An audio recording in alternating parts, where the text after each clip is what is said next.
மக்களவைத் தேர்தலில் 3வது முறையாக போட்டியிட வாய்ப்பு வழங்கிய பாஜக தலைமைக்கு பிரதமர் மோடி நன்றி. வாரணாசி தொகுதி மக்களுக்கு சேவை செய்ய ஆவலுடன் காத்திருப்பதாக நிகழ்ச்சி.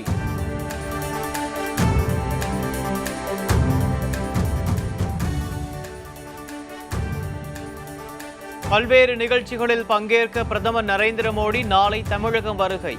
சென்னை விமான நிலையம் உள்ளிட்ட இடங்களில் 5 அடுக்கு பாதுகாப்பு. எய்ம்ஸ் தாமதத்திற்கு பொய்யான காரணங்களை கூறுவதாக மத்திய அரசு மீது அமைச்சர் மா சுப்பிரமணியன் குற்றச்சாட்டு. மரங்களை அகற்றாமலா சுற்றுச்சுவரை எழுப்பினார்கள் என்று கேள்வி.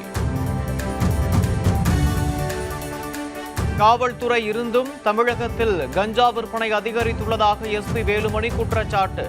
நாடாளுமன்றத்தில் திமுக எம்பிக்கள் வேஸ்ட் லக்கேஜ் என்றும் விமர்சனம்.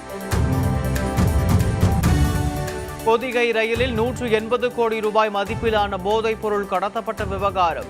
மேலும் ஒருவரை கைது செய்து மத்திய வருவாய் புலனாய்வு அதிகாரிகள் விசாரணை.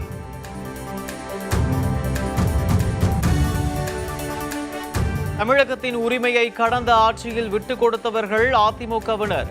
மோடி அரசின் மிரட்டலுக்கு திமுக அஞ்சாது என்று அமைச்சர் அன்பில் மகேஷ் பேச்சு. இந்த உரிமைகளை விட்டுக் கொடுத்தது யார் என்று சொன்னால் இன்றைக்கு எதிர்க்கட்சியாக இருந்திருக்கின்ற அதிமுக சார்ந்தவர். மோடி அரசு மிரட்டுனா பயந்து போறதுக்கு நாங்க அண்ணா திமுக இது அண்ணாவின் திமுக என்று நான் சொன்னேன்.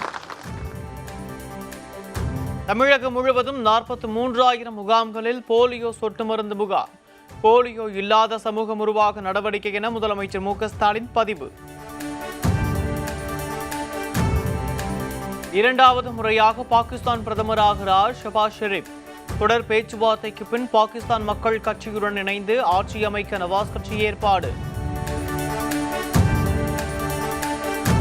இஸ்ரேல் தாக்குதலால் நிலை குலைந்த காசா பகுதி மக்களுக்கு உதவிக்கரம். வான்வழியாக உணவுப் பொருட்களை வழங்கிய அமெரிக்க ராணுவம். உலக டெஸ்ட் சாம்பியன்ஷிப் தரவரிசை பட்டியல் வெளியீடு. 2ஆம் இடத்திலிருந்து முதலிடத்திற்கு முன்னேறியது இந்திய அணி.